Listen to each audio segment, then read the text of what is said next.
glad you're here, and we want to hear your questions. So be thinking about your questions for this panel. I'm going to ask them a couple of questions to start off, and then you guys, it'll be turning it over to you. So if you leave here going, wow, that was a waste of time, it's because of your question. No, it's on you. Just kidding. No, we're really glad to have our guests here today, so we're going to go through, and again, for each couple, you guys can either like answer individually or designate a spokesperson or whatever you guys want to do. There's no wrong, but we're going to ask each couple where they live, how long they've been married, and who's on the spectrum. And then we're going to have a second question after that. A name, too, sorry. Name, where you live, who's on the spectrum. Hello, Brandon Doyle. Wow, imagine my surprise. This worked the very first time. That's amazing. The corded mics are doing great. Brandon Doyle, I'm also known as Rachel's husband, and we've been married almost 17 years. And yeah, I guess I'll let Rachel introduce herself to you. I'm Rachel. I have been married to Brandon for almost 17 years, and yes, Brandon is the one that's on the autism spectrum. And how many kids? We have 5 living. Wow, okay. I'm Peter McKinnon. This is my wife, Connie, and we've been married 53 years now. Woo! We have 5 children. 18 grandchildren, and 9 great-grandchildren. And I'm the one on the autistic spectrum. We live in Midvale, Utah. I'm Damien. We've been married for 9.5 years. We have 2 kids, and I'm the one on the spectrum. Kelly Rodriguez. And where do you guys live? Pleasant Grove. Okay. Hi, I'm Abby Longberg.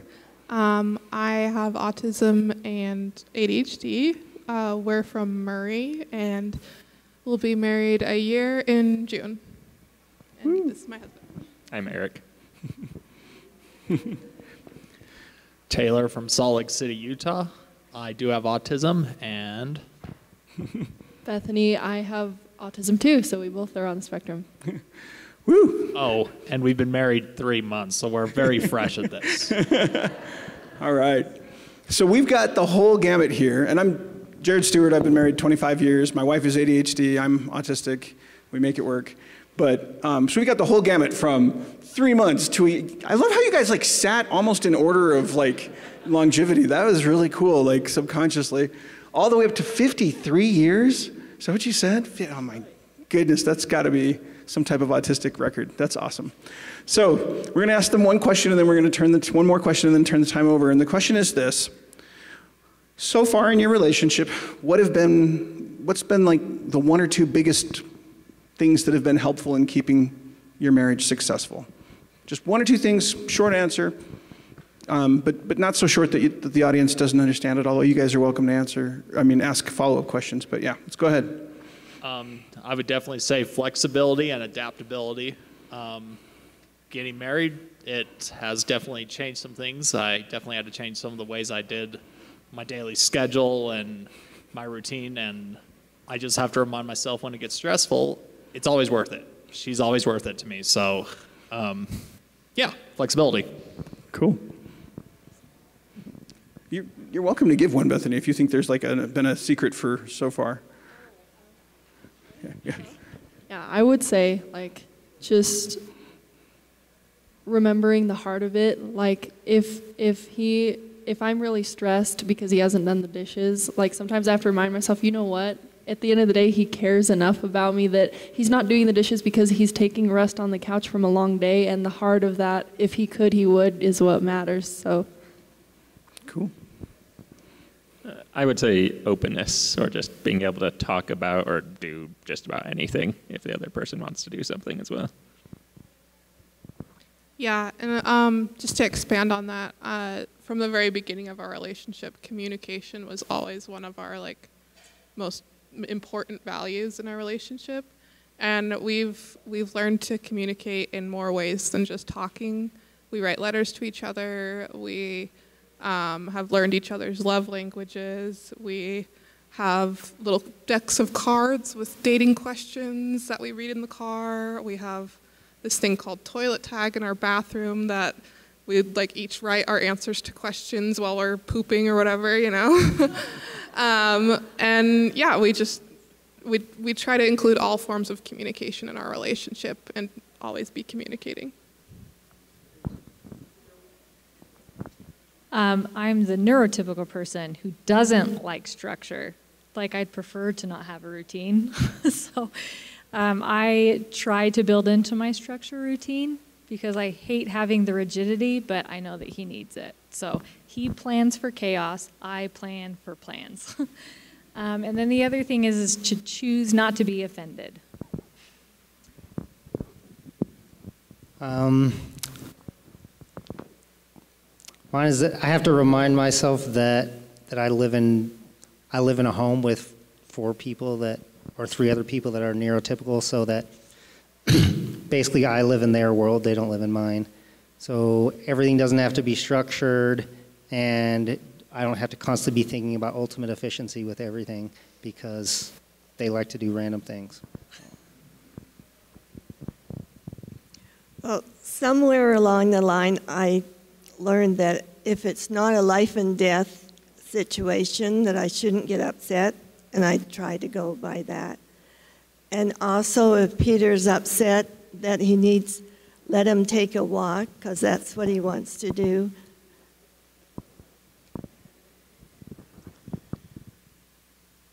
I've learned over the years that if I see things exactly as they are and don't get freaked out and go from one extreme to another or exaggerate, and things will usually take care of themselves in their own due time. I think for us, compromise. I'm an extrovert to the max. My husband is an introvert. I used to like to throw like weekly dinner parties. I learned that my husband can't handle that. So we throw him a couple of times a year, and our friends know that he's on the spectrum and that he may duck out at some point in time, and it's not that he's being rude and hates them. He has just reached his social max. And then the other thing I think that has worked for us is our expectations. Making sure that our expectations are realistic. Ditto to everyone. Thank you.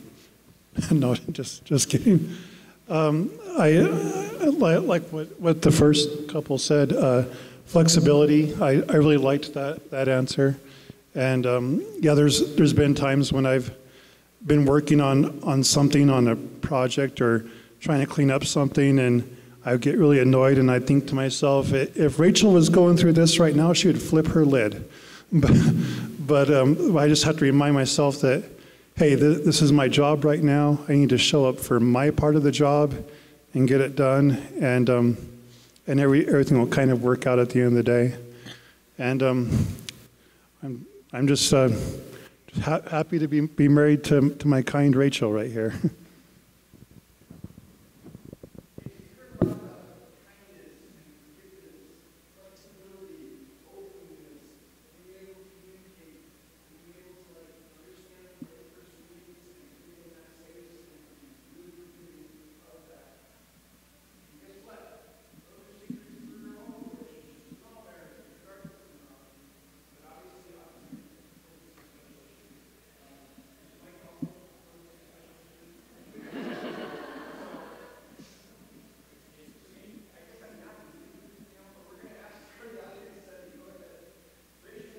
And shout out a question, and we'll see how many questions we can get through between now and 3. So I was kind of wondering,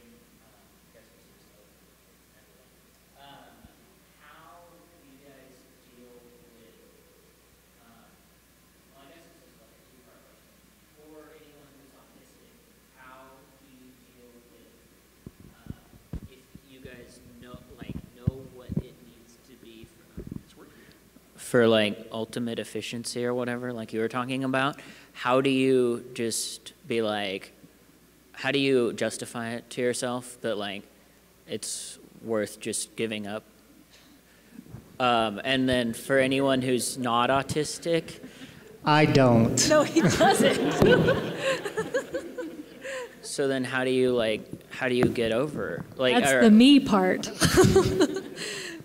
So he has ultimate efficiencies in mind for everything, down to at one point he was unplugging everything in our house, microwaves, dishwashers, because it was vampire electricity. And I was like, Damien, I need a lamp. If I need to turn on the lamp, I don't want to have to find the plug in the dark to turn on the lamp. It's ridiculous. Or like he would shut the soap and he's like, evaporation, we're going to lose soap. And I was like, that's ridiculous. So there was a certain point where I was like, okay, I understand there's the ultimate best. We kind of had this thing where I'm like, I love you, but this is not important to me, and it's not worth this amount of effort of you constantly nitpicking. So for him, I think he was just like, okay, I won't nitpick on all the things. So he hasn't compromised. He still thinks he's right. That didn't change. All that changed is he didn't vocalize all of the little nitpicky things. Did that answer? Well, again, those of us with autism, we know that there is our way and the wrong way, right? And so it's always correct. But okay, it sounds like though, again, how do you guys deal with that when one person is like, because we all are like, especially autistics, if we have a way of doing something, we're like, this is the very best and only proper way to do this thing. And if the other person doesn't share that, that can be an issue. How do you deal with that? Yeah. And Kelly, I loved your, looks like both of you did compromise actually, but yeah. I little totally so forgot. you could win in total. Yeah. What was that question again? Question is, when there's a very strong difference of opinion on how to do something. Oh, we still struggle with this 17 years later. We're getting ready to move to North Dakota, and it's not pretty at our house right now because I think we should be packing a certain way, and Brandon's like, let's just chuck it in a box. But I think it goes down to the last couple. It comes down to what's the heart of the matter. The heart of the matter is we need to move for our family, and that's most important. And if box is not stacked a proper way, it's okay. I can compromise, and Brandon's good at compromising. He usually lets me have my own way.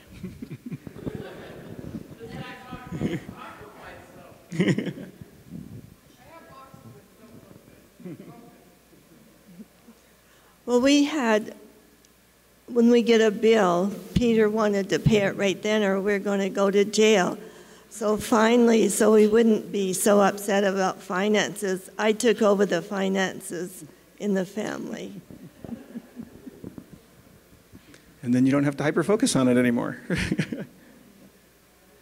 Well, it isn't exactly like that right now.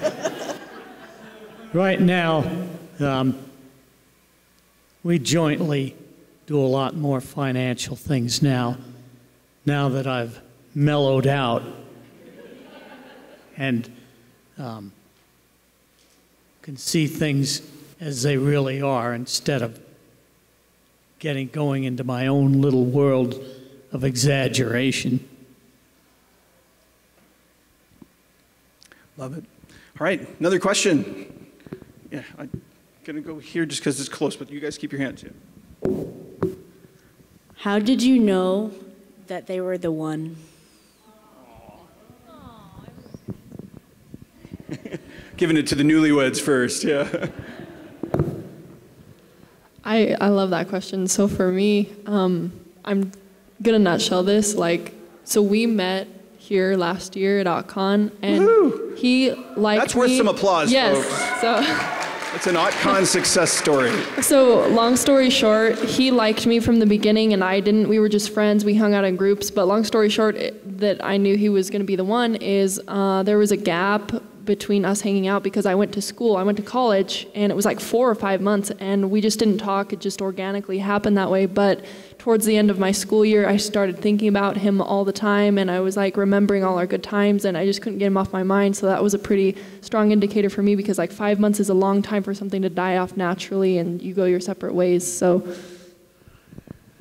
Yeah, I remember last year when I met her, I was up in a classroom up there doing a living on my own panel, and I don't remember anybody in that room except her.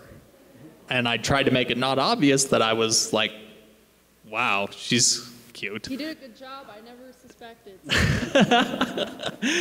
And then being Mr. Shy Guy, I didn't say anything. She just came up to me after and said, hey, I have more questions for you. Let's go to lunch. And I was like, okay. Then a few months later, she did give me that message about not hanging out for a while because she has to focus on her studies. And I'm just like, okay. But never stopped thinking about her. And then when her bubble popped up on Facebook Messenger asking about hanging out again, I was like, maybe I should say something. But then she did when I was at Dragon Steel Convention. So it's kind of a tug of war of interest, but luckily I didn't have to work too hard with my shyness. She made it easy. I love that you went from a living on your own panel to a marriage panel in 1 year. That was awesome. I'd say just the ease of being with her for everything. It's just all easy. I'm not sure how else to describe it. Yeah, I'd probably say similar. Yeah, I feel like that was the first initial thing, like, oh, this guy could be the one, was just like the ease of our conversation and how well we're just super comfortable with each other. And then after that, confirming that, yes, he's the one I want to marry, was just things falling into place that were already on my list of what I wanted in a partner. So I do think it's important to know what you want in a partner beforehand, so you can, I don't know, rule out people, I guess. Let's see, how do I know? I've been trying to think about it. I had a list too, actually. I wrote out this list. I was married previously. It was a train wreck. And so I was like, well, I'm going to have this list that's impossible. No one will, because I didn't necessarily want to date, but my dad made me do it. So I met him, and I was like, who knew that an autistic person would actually check all the boxes? So for me, I actually think I married Damien because he has autism, if I'm being honest, because a lot of things that I love most about him are by virtue of him having autism. But I knew he was it when I knew he was always going to challenge me, always, in a good way, and that we make up for where the other person leaves off. She stood up to me, and she had a backbone, and that's not something I was used to. I kind of like used my rigidity as an excuse to kind of bowl over previous women I dated, and she wasn't putting up with it, so. And I know in the past you guys have talked about how honesty was like one of the biggest things. How did you guys know? You can't pass the mic. How did you know that they were the one? What's the question? How did you know she was the one?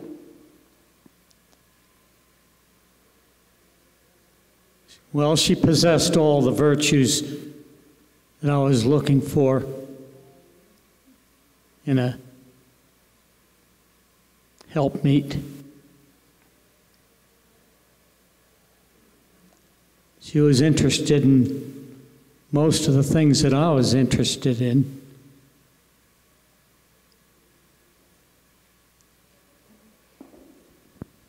We were both from back east, and we were both interested in family history.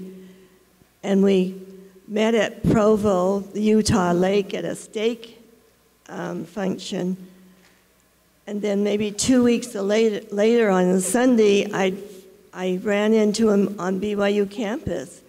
For all the students there, how did I run into him again? And so we started dating. And we were both older and ready to get married, and we'd both come home from a mission. And it was it.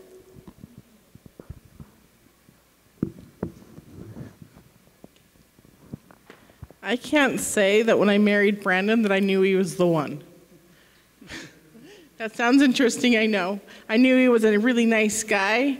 He was kind. We did one of those really fast Provo, Utah, hey, I met you, let's get married, and get married in 8 weeks. That's what we did. We were older, but I think the big thing is we keep choosing each other every day. We've gone through some really hard times. We've lost a child. We've had children. Other children have major medical. And my husband shows up every single time. And so that's how I know he's the one. He keeps showing up. Thank you, Rachel. Rachel has always been the one for me. And I just really appreciate her. The only time that I had some doubt that Rachel was the one was on our wedding day, when I was out in the garden of her parents' backyard with the sun beating down on me in my tuxedo, in front of all of our mutual friends and family, and I was wondering, she is running a bit late, you know. Do I have like a runaway bride situation on my hands, you know? But yeah, it all worked out fantastically, and yeah, I will say that life is hard. That there's going to be hard things. Marriage is hard. That's a given. But Rachel's always been the one for me, and yeah. Thank you, guys. Next question. I'm going to talk on the other end of the spectrum. So, and thanks for answering my question about losing a child. That was also my question as well. But anyway, so I'm divorced. How do I bounce back from that? Any suggestions for bouncing back from divorce?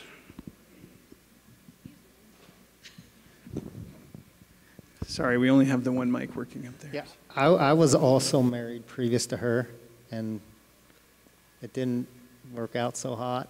For a long time, I thought, and my autism was a very, very big part for my divorce. So I just had to for a while, I didn't think that maybe marriage was for me, and I just kind of had to look in the mirror and ask myself if this is something that I really wanted. So once I decided that I was capable of doing it, I just made that decision and did it. She was not the first gal who came along.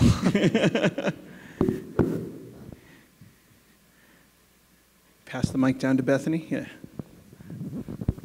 Yeah, so I think one of the most important things for me was really when you're divorced, some people can experience kind of a void or a vacuum, especially if they love that person more and they left, that person left you and you didn't want it, like my case. But I think really what helped me is him just being, like I explained to one of our friends once, he's the total opposite of what my ex-husband was in a very positive way. And he gives to me so much that I didn't even know I needed. And so that has really been so helpful, because after a while, you are so immersed in this new positive person that the sting of that starts to lessen, and you can look forward in your future because you're like, this person is going to support me 10 times more than the other person ever would. So. Okay. Another question. Thanks, everybody. How do you guys handle conflict resolution?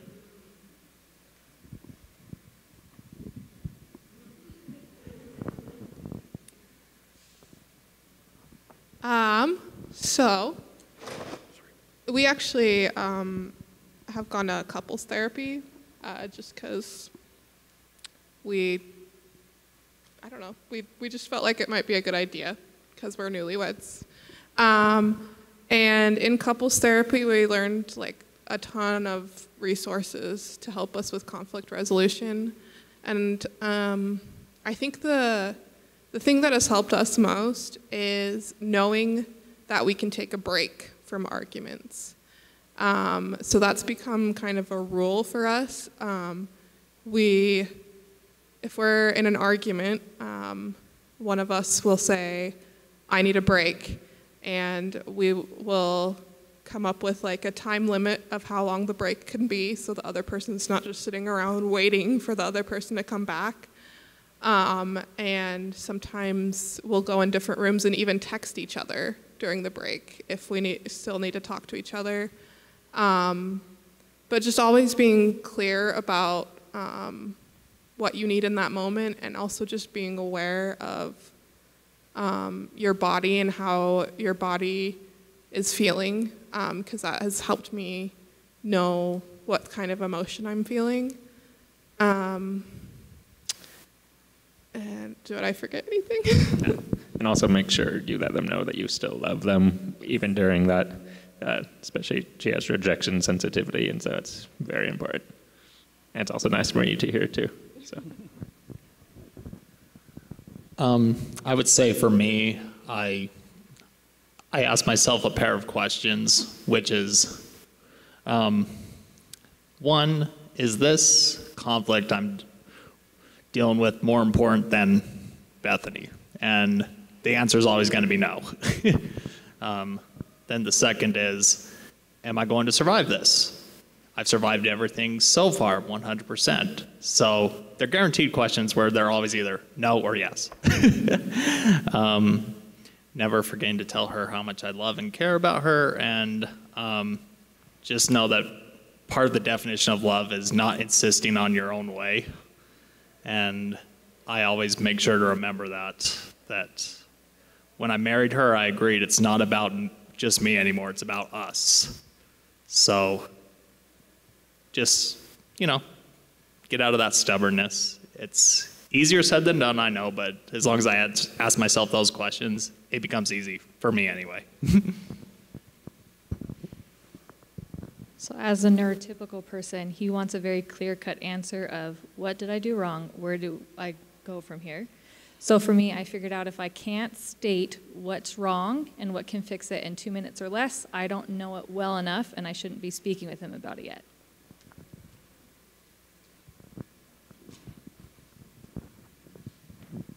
One thing from my perspective, eating meals together, it seems like Peter'd be upset if the kids, if something fell down or they said something, and it got so for a while we just wouldn't eat. My digestion would get upset.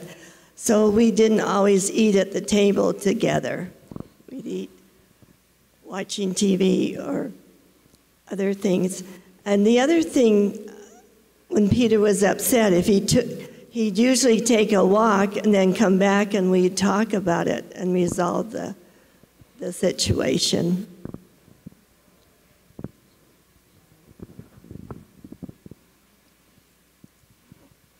I've noticed lately anyway that situations where it might be argumentative or upsetting are much fewer and further between. And I think that's helped quite a bit. You get used to each other, yeah. Brandon and I have been discussing over in the corner. We're like, we're not good at this one. My husband gets really quiet and I blow up. So for us, we don't fight too often.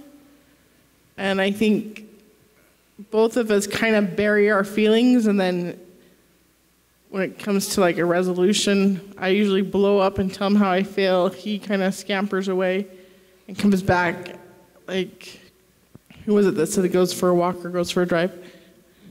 And then we come back and we kind of get talking. Yeah, that's right. Yeah, I guess when there is conflict, I guess I take it personally. I don't know how to respond to that. I shut down, and I kind of go for a drive, go down the street to the baseball field. But I guess the longer that I'm there, that I'm away from the house or in my car or stewing, I guess the more upset I am. And then I guess it kind of eventually subsides, and I can go home and and kind of deal with things. But yeah, we still have things to work on, but I guess it's kind of a lifelong thing. I love the pattern there, though, of removing yourself from the situation. And also, one thing I've seen over and over again in my own marriage and others is this ability to fight well, where when you are disagreeing, it's never personal, you're never giving insults. When you're in a relationship at that level, you know things about the other person no one else knows, and you can hurt them in ways no one else can hurt them. But if you can just keep sticking to the topic, get yourself out of there if you need to, get some space, text, whatever else needs to happen, and then remember what really matters. Yeah, there's nothing you can't get through. Thank you. Next question. I'd like to add, I don't know, Peter worked during the day and I worked at night, and I feel that helped our marriage. It's because, well, I had 2 days off. I worked as a telephone operator, which there's no longer that job, but I think that helped our marriage.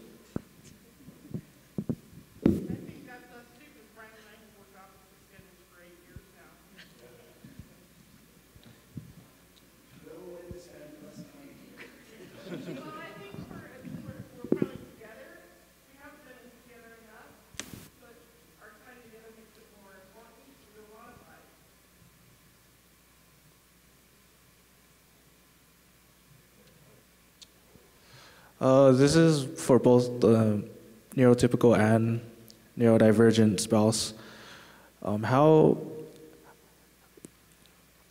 do you help your family members who are neurotypical understand the topic of autism and how it affects your relationships?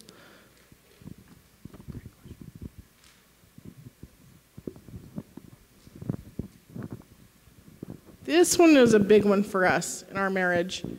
Brandon has a family. If I had to diagnose, 90% of his family is on the autism spectrum. They just kind of do their own thing. I come from a big, loud Mormon family, and we're in each other's business all day long.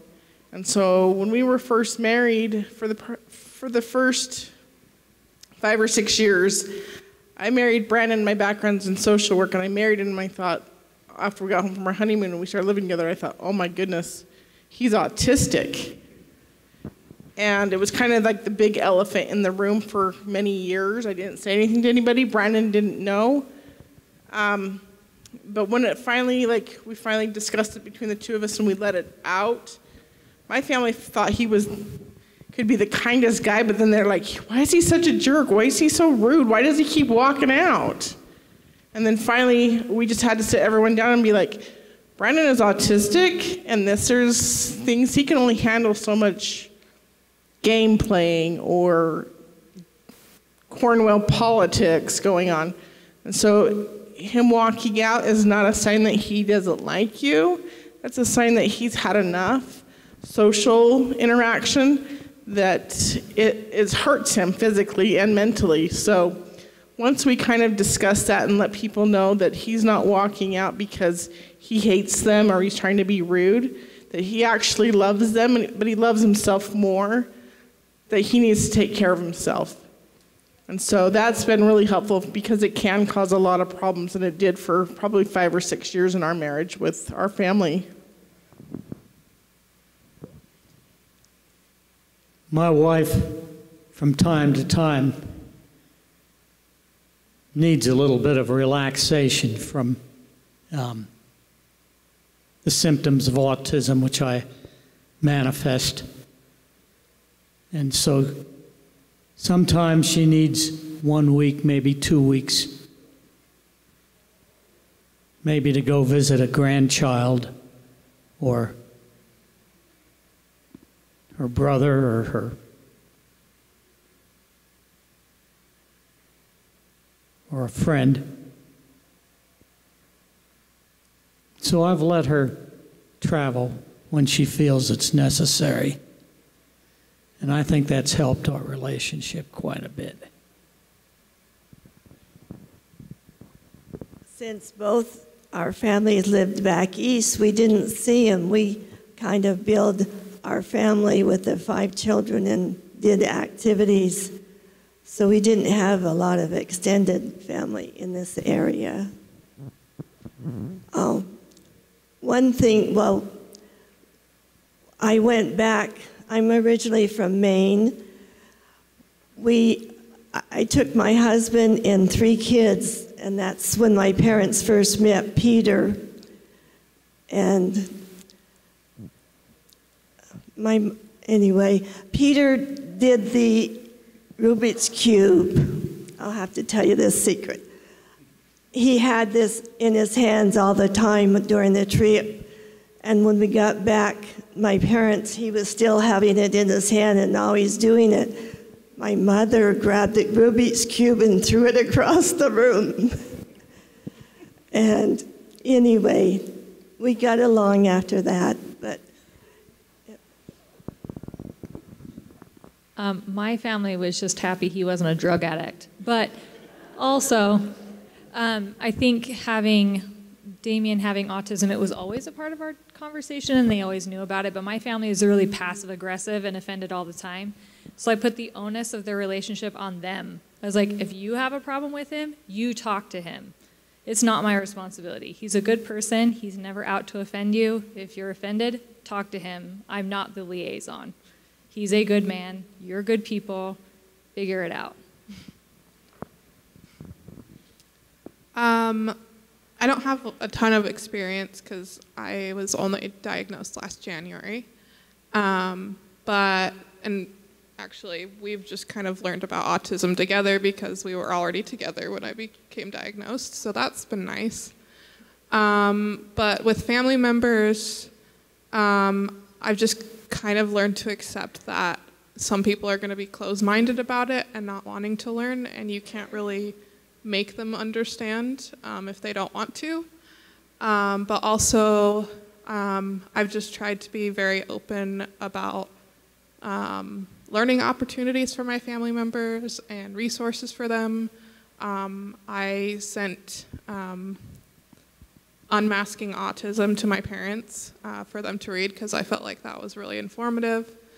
And then when I have specific needs, like maybe it's too loud in the room or something, I try not to blame it on my autism per se, even though it is because of my autism. I will frame it as it's too loud in here. Like I don't mention autism at all, and I feel like that helps people understand more.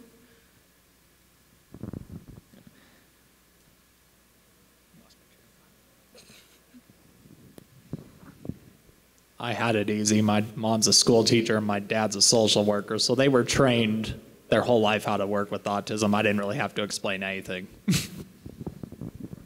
I'm kind of the same way. My dad is on the spectrum, and you know, he was born in '62, so he went like 43 years without knowing he was on the spectrum until I was diagnosed in 2010. And so, if anything, he was probably relieved more than anything because he was like, "Oh, this helps me understand me and my kids." So I had it pretty easy. But I would say, like with what she was saying about like how some people will not be open to it, it's true. But I would say, like, going along with that is just trying to, like, if you have certain family members that are open and supporting of you, then like when you go to that family Christmas party, just talk to them. Or if none of your family is, just try to limit it like once or twice a year, because at least you're not burning bridges, but you don't have to go there all the time. So everybody's got differences, and when you're in a family that you've married into, there's going to be differences and it's going to create conflicts. But if the cool thing about having autism is your differences have a label, and if you can explain that in a way that others can see it, like, oh, he's not trying to be offensive, he's not trying to be a jerk, this is just him, his social batteries are dead and he's going to come back as soon as he's ready or whatever, those kinds of things will help them to be able to say, like, oh, that's not Jared, that's his autism, or whatever.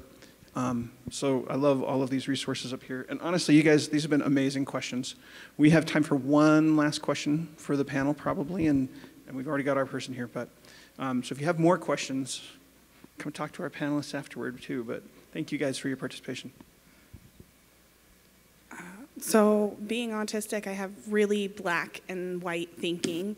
How do you guys like justify it in your brains to like wake up and choose the other person and not just like wallow in your stubbornness when you're so mad at them for something? We'll end with an easy question. So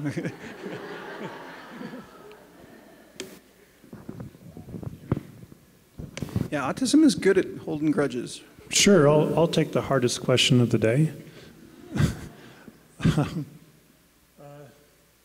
Yeah, for me, when something bad happens, I really do tend to stew on it, and I'm like, my life is over. Rachel means everything to me. What do I do now? How do I move on? You know, I'm like, man, this really sucks. And yeah, it can go on for a couple of days or even for a week. But you know, time goes on, life goes on, and I just appreciate that Rachel's always been there for me, and we can eventually reconnect, work things out, and life is amazing again.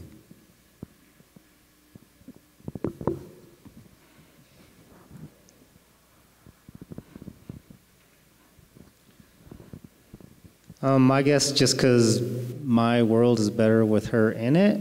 If she wasn't there, I would do the same things every single day, and I'd never leave my house. I'd be working out in my garage or reading books, or I'd never go outside. I'd never do anything social. So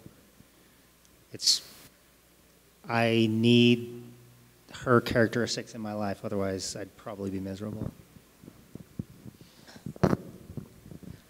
I think it definitely helps knowing that you have black and white thinking, because for me, I can take a step back and be like, okay, is this situation more gray than I'm thinking of it? Self-talk helps a lot, just talking yourself through things, and also just keeping perspective, I don't know, just have things around you that remind you of the big picture, rather than zeroing in on things. And that could even be your partner. My partner's really good at reminding me of the big picture. But it could also just be like special quotes that you like, or pictures, or I don't know. But just always have that big picture perspective. Yeah.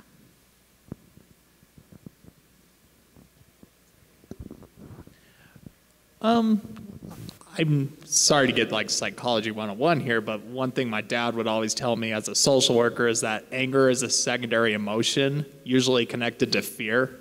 So if you find yourself getting angry, try to ask yourself, what could it be you're afraid of? Or what's the core of the anger, yes? And then turn that fear as best you can into faith that anger is not going to persist forever. It will fly by eventually. And just as long as you hold on to that faith that it will heal, then, you know, there's a saying, faith can move mountains. Nothing can stop you as long as you're faithful. Cool. One thing about having black and white thinking is knowing that our brains go to extremes instantly. So if I know that my first instinct as an autistic person is always going to be one extreme, then what's the opposite of that? The other extreme, right? And once I know both extremes, I can find the middle, and I can find that midpoint, and I can triangulate and know there's a middle here. And it's been so healthy for me to be able to realize that, like, the more I go to the middle, generally the better things go. And then if the middle's not helping, then I may need to have some more conversations, but it's allowed me to let go of things that weren't there, because it's always that hierarchy of like, what's the most important thing here? And if I ever let what's bothering me be more important than the relationship, then I'm going to damage the relationship, which again sometimes needs to happen, but you know, hopefully you don't want to have happen in a marriage. I lied. You guys are really nice and fast. This is like the best group I've ever had for like quick answers, because I was like, okay, we got to keep the answers short. We've got a huge panel. And neurotypicals are not good at that. Just so you know, I've run a million panels. And neurotypicals will be like, well, my research on this, and it's like, oh my gosh. Anyway, so we have time for one more question. So, got another question? Okay, right over here.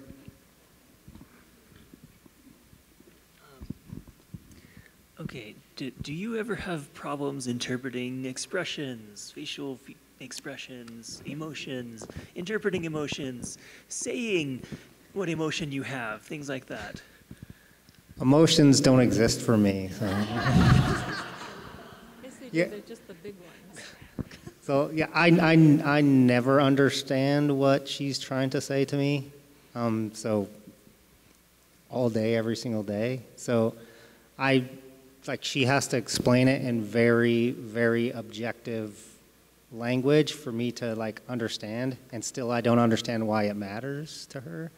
So yes, that's a daily thing. I have to say, for my part, I have to be okay with saying, I know you don't get why I'm mad, and that's okay. All you have to do is care that I am mad and make this change that I'm going to give you.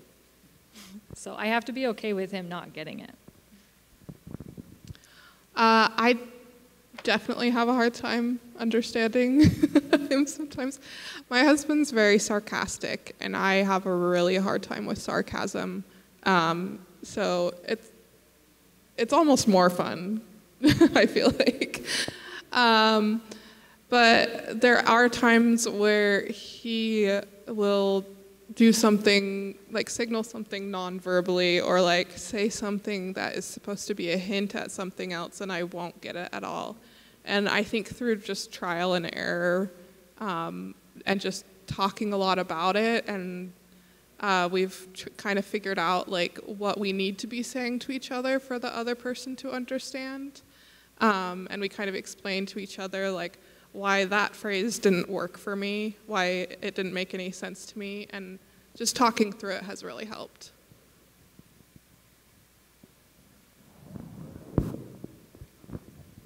I'm not sure of the question, but I wanted to say that Peter's a very hard worker, and I appreciate that, and I appreciate he tells me that he loves me, and that I just really like that.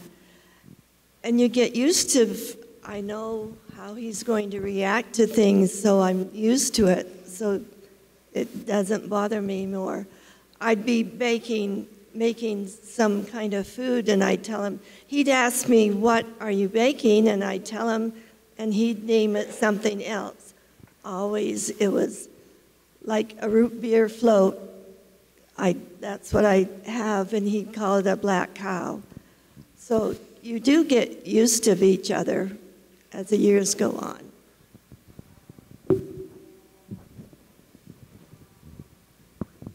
This is one we've struggled a little bit with recently.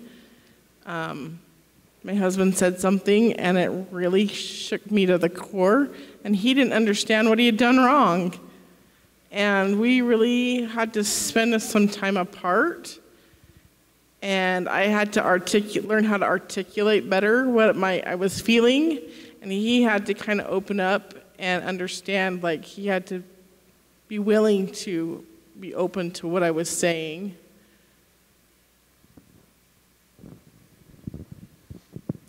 Yeah, I would say communication is very important, and it goes back to that conflict resolution thing where, you know, it doesn't help to shut down for prolonged periods of time, and yeah, it's something that I've struggled with forever, but yeah, you have to be willing to talk things out. Yeah, it'll be hard at times, but I would just say eventually you'll get there.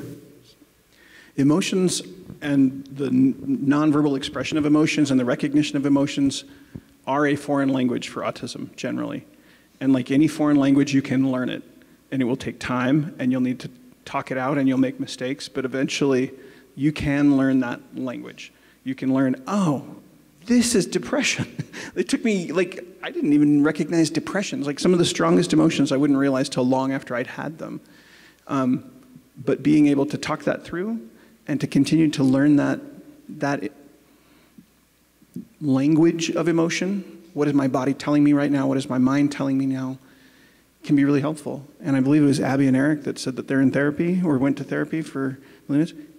There is absolutely nothing wrong with getting that. In fact, very healthy marriages generally will have therapy involved that can help you processing those emotions, processing those communication issues, learning conflict resolution techniques. If you're willing to work on it, then relationships are just one more system. And yeah, they're super complex, but they're so cool and so shiny, and there's so many amazing cool things you can always learn about them. So I'm really, really, really humbled by the knowledge you guys have shared today. It's been so cool that you've been open and vulnerable and willing to talk about things. Let's have a hand for our panel.